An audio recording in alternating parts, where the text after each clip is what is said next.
रेओप्टिक्स में अपने पास में गोलीय दर्पण का जो टॉपिक है, उनकी परिभाषाएं, चिन्ह परिपाटी नियम, साथ में इमेज बनाने के लिए चार किरणों को आपतित करवाकर उनकी परावर्तित किरणों के बारे में हमने जाना है।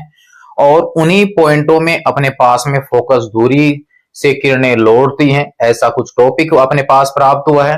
तो उसी कड़ी में आज अपने पास जो टॉपिक रहने वाला है वो ये है कि गोलीय दर्पण की फोकस दूरी और उसकी वक्रता त्रिज्या में क्या रिलेशन होता है।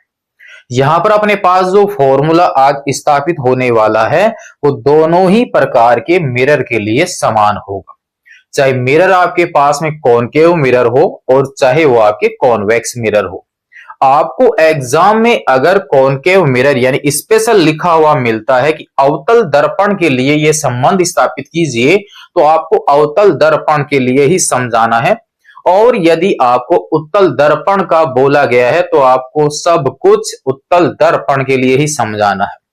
लेकिन अगर आपको दोनों मिरर में से नाम नहीं लिखा हुआ है, सिर्फ ये बोला गया है कि गोलीय दर्पण के लिए एफ और आर में सूत्र व्युत्पन्न कीजिए, तो फिर आप कोई से भी मिरर के लिए सूत्र की स्थापना कर सकते हैं। डायग्राम हम यहां पर दोनों का ही बनाएंगे और आपके कंप्लीट मैटर जो होगा आप उसको कन्वर्ट कर देना, ठीक है। तो अब हम यहां पर टॉपिक जो है वो ले लेते हैं। टॉपिक अपने पास में है गोलीय दर्पण के लिए फोकस दूरी स्मॉल एफ व वक्रता त्रिज्या कैपिटल आर में संबंध। सीधा सा पॉइंट हो गया, फोकस दूरी व वक्रता त्रिज्या में संबंध। तो स्टार्ट करते हैं अब अपने पास में इसका टॉपिक। तो सबसे पहले तो हम यहां पर अवतल दर्पण की एक इमेज बना लेते हैं। ये इस अवतल दर्पण की मुख्य अक्ष बन जाती है। आप यहां पर एक अवतल दर्पण की कल्पना कर लीजिए। इसके उभरे हुए भाग पर आपके पोलिस, ये हो जाता है इसका पोल, ये हो गई इसकी मुख्य अक्ष, ठीक है। और अब अपने पास में मान लीजिए कि मुख्य अक्ष के समांतर कोई किरण आपतित होती है। ये यहां पर मैं इसको दर्शा देता हूं ए से और इसको दर्शा दिया मैंने एम से। तो ए एम क्या है, यहां पर आपतित किरण है। ए एम क्या है, यहां पर आपतित किरण, ए एम आपतित किरण है। यहां पर परावर्तन किस ओर होगा, मुख्य अक्ष के समांतर आई है, तो कन्फर्म है कि आपके पास फोकस से ही गुजरेगी। अब फोकस कौन सी जगह पर है इसका हमें फिलहाल पता नहीं है, तो सबसे पहले हम एम के ऊपर कल्पना करेंगे किसकी, अभिलंब की। और अभिलंब आपको कन्फर्म है कि नीचे की ओर आएगा और वो कहां से गुजरेगा, इसके वक्रता केंद्र से, ये भी आपको समझा दिया है। तो मान लीजिए कि आपके पास ये इस गोले का एक हिस्सा है, तो जिस गोले का ये हिस्सा है उसका केंद्र मान लीजिए कि आपके पास यहां पर है, तो ये हो गया इसका वक्रता केंद्र। तो वक्रता केंद्र ये हो गया इसका अभिलंब, ये इसका अभिलंब हो चुका है भाई। और अभिलंब के साथ ये आपतित किरण जितना कोण बनाएगी उसे कहेंगे हम उसका आपतन कोण। आपतन कोण जितना है उतने ही कोण से परावर्तित होगी, तो इसका मतलब है आपके पास जितनी चौड़ाई का ये एंगल बन रहा है उतने ही चौड़ाई से आपके वापस इधर लौट भी जाएगा। इसका मतलब ये किरण आपके इधर की ओर लौटेगी, ऐसे सीधी रेखा बना देना। ये हो गई परावर्तित किरण। तो जितना कोण ये आपतन है उतना ही कोण ये आपकी परावर्तन कोण है, यानी आई जो है वो किसके बराबर है, आर के। मैं फिलहाल यहाँ आपतन कोण मान लेता हूं थीटा, तो परावर्तन कोण भी कितना होगा, थीटा ही होगा। आपतन कोण भी थीटा है और परावर्तन कोण भी कितना है, थीटा, यानी आपतन कोण थीटा और परावर्तन कोण भी थीटा है। क्लियर है। ये आपके पास वो बिंदु है जहां से एक समांतर आती हुई किरण वापस परावर्तित होकर लौटी है, यानी इसका फोकस बिंदु। अब आप ध्यान दीजिए कि दूरियों का मापन हम कहां से करते हैं, उसके पोल से करते हैं। तो पोल आपके पास यहां पर है, तो यहां इस फोकस से यहां तक की जो दूरी है वो कहलाती है इसकी फोकस दूरी, यानी ये हो गई इसकी स्मॉल एफ का मान। और वक्रता केंद्र से और पोल के बीच की दूरी को दर्शाते हैं हम किससे, आर से, यानी इसकी वक्रता त्रिज्या। यहां इस सीध से नापेंगे हम यहां से, ठीक है। तो P से F के बीच की दूरी स्मॉल f और P से C के बीच की दूरी कैपिटल R यानी वक्रता त्रिज्या। तो हमें यहां पर F और R में ही रिलेशन बताना है कि R बड़ा है या R छोटा है किससे, F से, ठीक है। यहां तो कोई समस्या हो तो बताइए। अब आप थोड़ा सा फोकस कीजिए। यहाँ पर ये जो मिरर है ना वो बिल्कुल पतला सा ही होता है, ज्यादा बड़ा नहीं होता है। इसका मतलब ये जो कोण आपको यहाँ बड़े बड़े दिख रहे हैं ये कोण ज्यादा बड़े हैं नहीं, अत्यल्प कोण होते हैं। तो यहाँ पर CM जो है वो इस मिरर के ऊपर क्या है, एक अभिलंब है। मैं यहाँ पर M से इस मुख्य अक्ष पर एक लंब डाल देता हूं, यहाँ पर यहाँ पर यहाँ पर, और ये बिंदु नाम दे दिया मैंने यहाँ पर D। इसका मतलब MD जो है वो बिल्कुल इसके लंबवत है और यहां पर कोण अत्यल्प है, तो इसका मतलब D जो है वो लगभग कहां पर आपके P पर ही है। यानी MD जो है वो लगभग बराबर है किसके, MD जो है वो लगभग बराबर है किसके, MP के। यहां तो कोई समस्या। अब आप यहां पर थोड़ा सा ध्यान दीजिए, ये किरण आपतित इस प्रकार से है, मुख्य अक्ष ऐसे है और ये अभिलंब ऐसे है, यानी ये पैटर्न जो है ना वो कुछ ऐसा बन गया। क्या आपको ये जेड किसी आकृति नहीं दिख रही, यानी आपकी ये कोण यहां पर थीटा है तो ये कोण भी आपकी कितना होगा, थीटा होगा। कोण से नियम से एकांतर कोण के हिसाब से, यानी दो समांतर रेखाओं को कोई तिर्यक रेखा काटती हुई जाती है तो वहां पर एकांतर कोण के मान हमेशा क्या होते हैं, बराबर होते हैं। ये कोण और ये कोण बराबर हो गया, ये वाला और ये वाला, और ये आपतन और परावर्तन कोण वाले के नियम से बराबर हैं। और ये वाला कोण और C बिंदु पर बनने वाला कोण आपके एकांतर कोण के नियम के हिसाब से बराबर है। चलो यहां तक अपने समझ में आ जाता है। नेक्स्ट हम लेते हैं यहां पर एक संरचना और, कि यहां पर अब आप देखिए M C और ये वाला पैटर्न कुछ ऐसा बन रहा है, इसको ध्यान दीजिए। यहां पर बिंदु आपके M है, यहां पर बिंदु आपके पास C है और ये आपके पास F, और ये इसका अभिलंब बिंदु हो गया D। तो यहां पर कोण जो है वो है थीटा, यहां पर कोण जो है वो है थीटा। तो ये वाला जो बिंदु है ना, ये वाला बिंदु यानी F पर जो कोण बनेगा वो इस वाले त्रिभुज का MCF के लिए बहिष्कोण का काम करेगा। यानी इस त्रिभुज के तो बाहर की ओर बन रहा है, इसका मतलब ये F बिंदु पर बनने वाला कोण त्रिभुज MCF का बहिष्कोण है। और बहिष्कोण का जो मान होता है त्रिभुज के नियमों के हिसाब से, तो इसके शेष दोनों कोणों के योगफल के क्या होता है, बराबर होता है। इसका मतलब F पर बनने वाला कोण इन दोनों कोणों के योग के क्या होगा, बराबर। और यहां पर कोण थीटा, यहां पर भी कोण थीटा, तो F पर बनने वाला कोण होगा 2 थीटा। तो यहां जो कोण क्रिएट होगा वो होगा 2 थीटा का। उम्मीद है कि आपको समझ में आया होगा, क्योंकि MCF त्रिभुज का F जो है वो बहिष्कोण है और बहिष्कोण का जो मान होता है इसको छोड़ दें तो शेष दोनों कोणों के योगफल के क्या होता है, बराबर होता है। तो अब हम यहां पर इस डायग्राम के लिए थोड़ा बहुत लिख लेते हैं और फिर आगे हल करते हैं F और R में रिलेशन का प्रोसेस। तो हम यहां पर लिख देते हैं, माना कि एक अवतल दर्पण पर, अगर टॉपिक आपके उत्तल दर्पण का आता है तो आप यहां पर उत्तल लिख लेना। माना कि एक अवतल दर्पण पर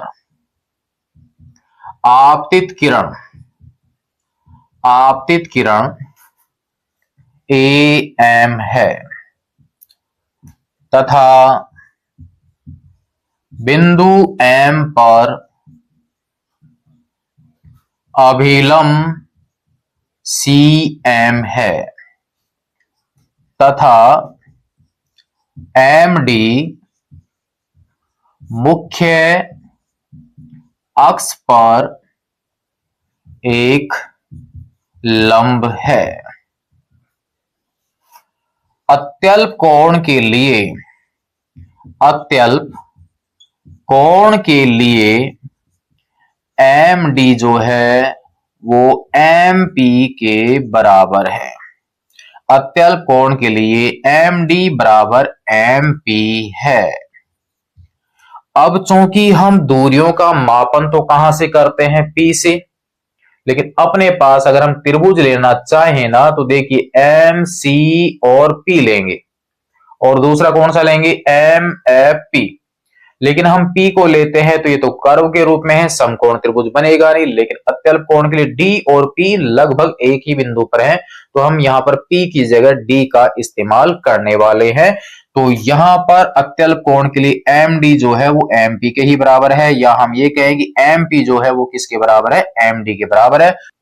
तो अब हम यहाँ पर दो त्रिभुज काम में लेने वाले हैं, MDC और MDF। अब समकोण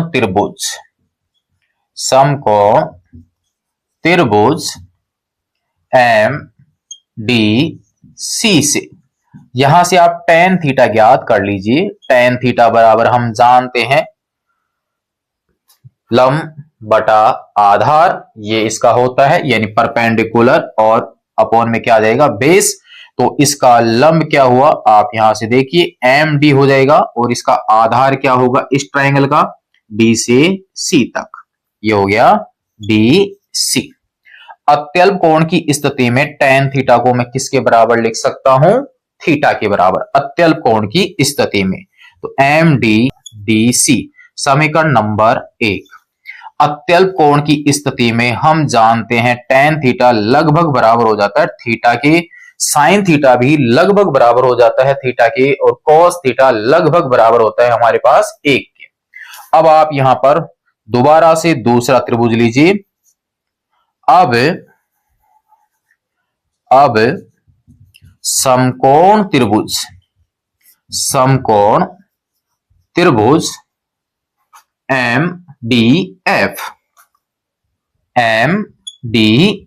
से यहां से F के ऊपर जो कोण बन रहा है वो 2 थीटा है, यहां पर आएगा tan 2 थीटा, और लंब यहां पर है MD और आधार अपने पास में है D से F तक का, यानी DF। वही अत्यल्प कोण की स्थिति में tan 2 थीटा जो है वो किसके बराबर हो जाएगा, 2 थीटा के बराबर हो जाएगा। यहां पर अपने पास में MD रहने वाला है, और बटा में अपने पास DF, यानी समीकरण नंबर 2। यहां पर भी आपके पास में tan 2 थीटा जो है वो अपने पास में 2 थीटा के बराबर ही हो जाएगा।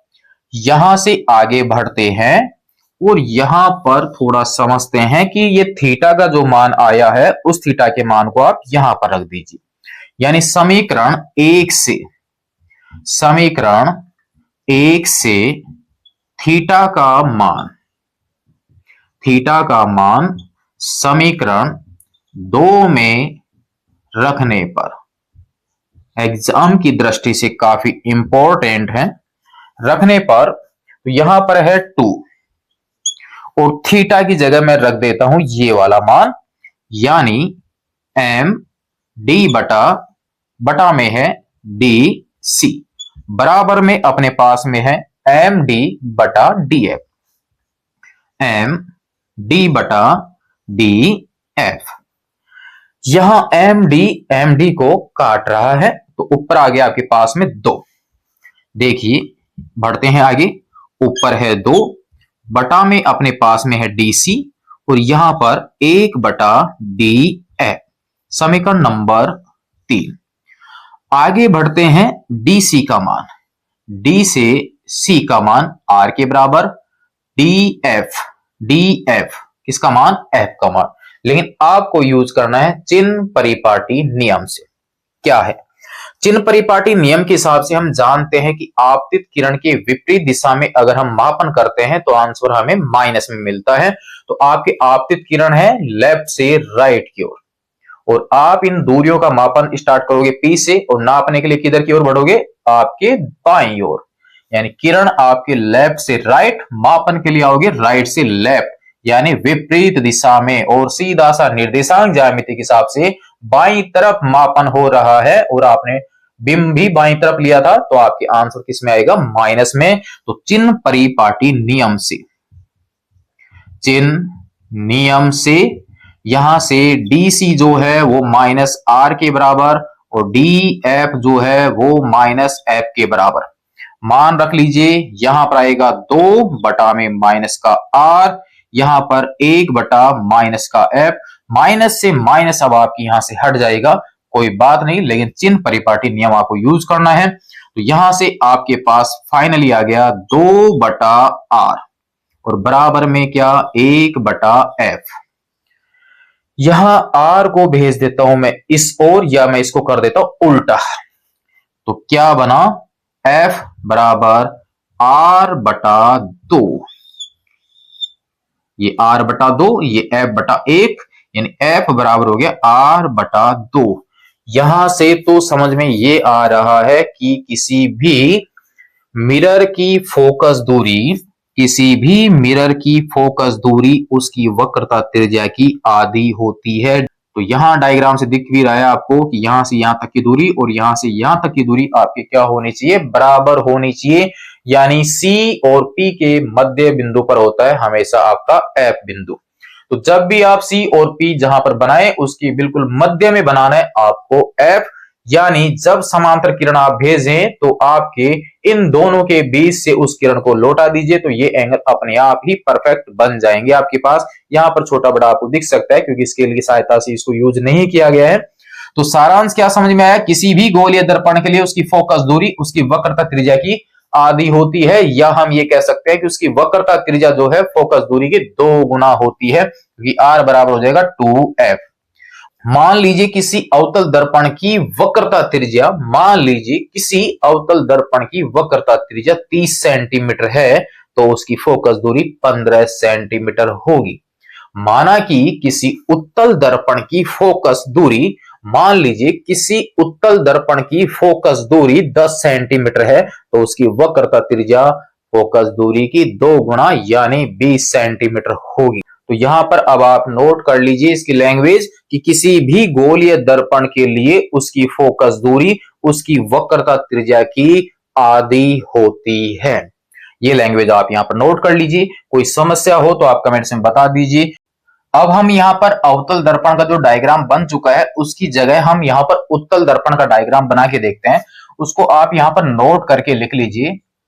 अगर आपको उत्तल दर्पण का पूछा जाए तब आप ये डायग्राम बना लीजिए और शुरू में जो आपको बताया कि अवतल की जगह उत्तल लगा दीजिए, बाकी आपको कुछ भी चेंज नहीं करना है। तो फिलहाल हम यहां पर ले लेते हैं एक उत्तल दर्पण को, और यहां पर पोलिस इसके इस ओर होगी दसे हुए भाग पर, ये हो गया इसका पोल, और ये आपके पास में हो गई मुख्य अक्ष के समांतर एक लाइन हम यहां पर ड्रॉ कर लेते हैं, यानी ये हो गई इसकी आपतित किरण।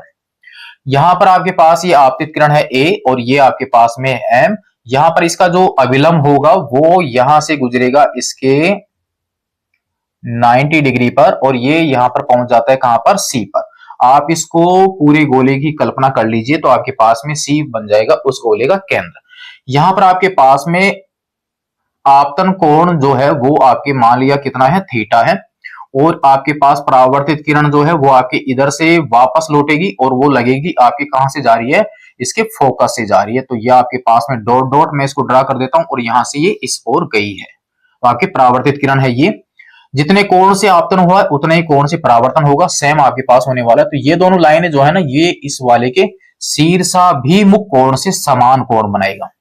ये वाली लाइन तो है ये वाली और ये वाली है ये, तो दोनों आपके शीर्षाभिमुख कोण से क्या हो जाएंगी, समांतर। आप यहां पर देखिए ये दोनों लाइन जो है ना, ये वाली, इनको ये अभिलंब वाली लाइन ऐसे काट रही है, तो यहां पर कोण थीटा है तो यहां पर भी कोण थीटा होगा संगत कोण के हिसाब से।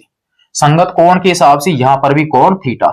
ये दोनों कोण शीर्षाभिमुख से समान है, ये दोनों आपके संगत के हिसाब से समान है, ये दोनों आपके पास में एकांतर कोण के हिसाब से समान है, और ये दोनों आपतन कोण और परावर्तन कोण के हिसाब से बराबर है। और 2 थीटा जो है वो इनका शीर्षाभिमुख के हिसाब से डबल हो चुका है। आपके पास ये कोण थीटा, ये कोण थीटा, तो ये इसका शीर्षाभिमुख के हिसाब से 2 थीटा। यहां से आप एक लंब डालते हैं, वो आपके पास बिंदु D, या आपके पास बिंदु F। यहां पोल से अगर मैं मापन करूंगा, अत्यल्प बिंदु पर है तो P और D को सेम एक जगह मान सकते हैं।